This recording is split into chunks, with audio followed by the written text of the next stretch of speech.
on the inside that want to make it happen. And my favorite part of the text is when Paul has an aha moment in the 21st verse. Paul says in the 21st verse is pretty simple. This is what's going on. When I want to do good, I can't. Evil is right there in my face. And so what I've got to understand is I've got to understand that I can't do it by myself. That is the shout for somebody. Because you've been looking for all the answers. You've been Googling it on the internet. You've been talking to your mama. You've been talking to your girlfriends. And everybody has something different to tell you. But Paul wants you to know today that you're not the only person struggling. That you're not the only person going through what you're going through. I don't care how much you try to fool somebody else. What's more important to you is your integrity over your image. And see, this is what happens to so many of us. We end up, see, world wars are about image. Image is the perception that somebody else has of you. And so you could care less about how you feel about yourself. You will kill yourself trying to show other folk that you are what they think you are. And see, that's when so many of us end up getting in trouble. Because we wrestle our whole lives worrying so much about what other people think about us. And we don't even ever get to a place where we are comfortable with ourselves. And so we will work 3 jobs. We will run around and do this. And we will try to floss and act like we got that. If we were smart, we wouldn't have never moved into the house because we knew when we bought it, we couldn't afford it. I don't care what the bank told you. You knew that you could not, in your right mind, make a $1,300 payment on your house when you only bring in X amount of dollars. You knew that you could not afford what you just charged on your card to Macy's last night, but you wanted to make sure you came to 6 Mount Zion Fly today so somebody can stroke your ego to make you feel good about who you are when to yourself you hate yourself. And there is a struggle going on. And so while you worry about your image, you are losing the battle. And what Paul says here is I got to really get this integrity thing right. Because integrity is what is going on with me as it relates to me. I've got to be cool with who I am. And I like this thing because what Paul does is Paul lets us know that it is a real struggle. It's a real battle. I'm not a bad dude. Nowhere in here does it say Paul is a horrible guy. But what Paul does is struggle with where he is. And I'm going to talk to somebody this morning or now this afternoon. What are you struggling with? Are you honest enough with yourself? I'm not saying come talk to me or come talk to a deacon. I'm saying go talk. You got to be honest with you. What are you struggling with this morning?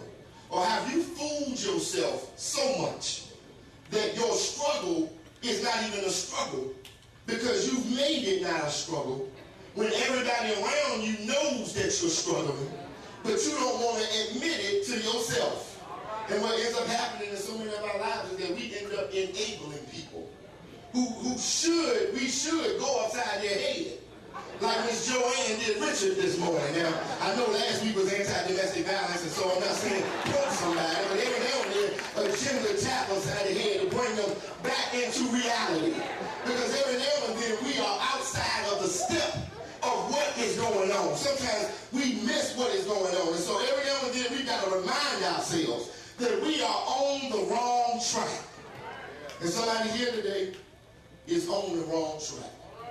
I can't tell by looking at you, but you know. That's why you're looking at me straight right now. You don't want to flinch or blink, because you don't want to give off any indication that this message, come on, somebody know what I'm talking about. Your feet are all sweaty, hands are all sweaty, because you think folks looking at you right now. You are so wrestling with what you're doing. It's permeating out of your skin. Somebody gets close enough to you, they smell what's going on with you. You don't want anybody to know, so you will sit up in here in front and think like it's everybody on your road but you. But this morning, God told me to talk to every single person up in Central Zion, from the preachers to the deacons to the MITs to the bishops to the choir members to the I ain't got a ministry yet to the musicians to the security people, everybody in here. If Paul struggles, then we struggle.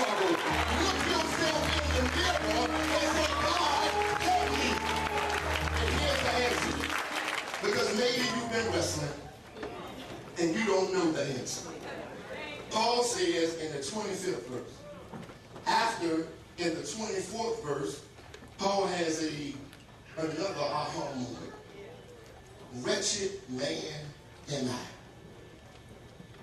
If you really want God to work on you, you can't go to God acting like you're smarter than God.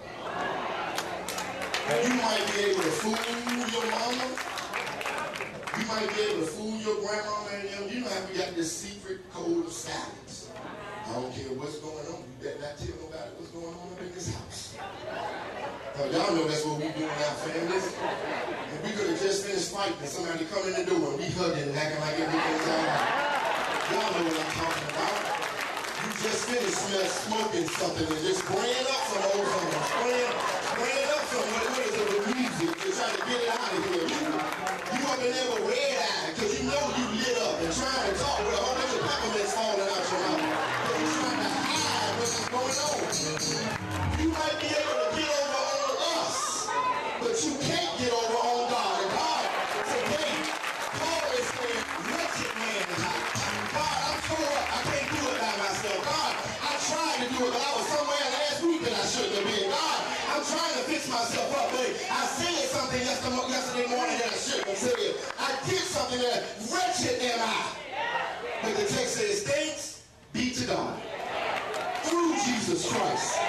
If you go over to the 8th chapter, it says that grace abounds much for the sins that we have to deal with. And I'm thankful to God that I can stand up here today and say that I'm the 7th pastor of a 143-year-old church and still say to y'all without even worrying about it that I am jacked up. That I sin, that I mess up, and I'm just like Paul. I ain't no saint, I ain't no angel. I got my struggles, I got my mess, but thanks be to God. Wretched am I, that the God that I serve is able to set me free.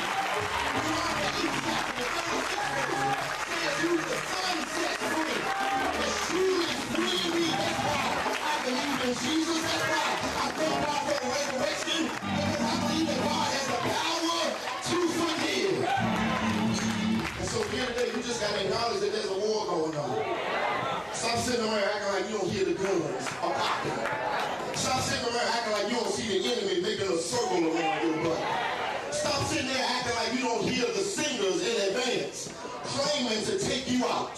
And it ain't got nothing to do with the church. It ain't got nothing to do with your mama. It ain't got anything to do with your girlfriend. It ain't got nothing to do with anybody else but you. This is between you and the Lord. And you even say today, God, I'm messed up. Thank you, Paul, for telling me that sometimes I go left, but I should be going right.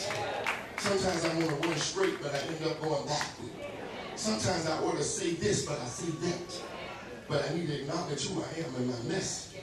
And I need you, God, to fix me. Oh, that's the beauty of it all, my sisters. I don't care how jacked up you are, how tore up you are. I don't care where you've been. I don't care what you've done.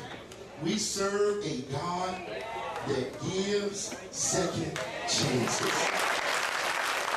And I'm telling you today, life trying to live it for other people if you want to.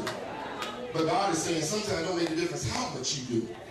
You're not going to be able to make other people happy. So no matter how much you do, you're not going to make other people be pleased. No matter how much you do, you're not going to make them like you or love you. So you just got to do you. Stop worrying about other people and worry about yourself. I wish I had money. I would have brought everybody in here a mirror today. And this would have been a mirror moment. Don't look around. Look straight ahead. And what is it that is looking you in your face? I'm not talking about Deacon so-and-so, not talking about Reverend so-and-so, not talking about the praise team, not talking about the ushers, but I'm talking about you. What is staring you back in the face? And if it's something that you don't like, you got time today to fix it. We just met a family that looks like many of our families, but I believe God is working on you. Let's go back and see what's happening with the Kingston family.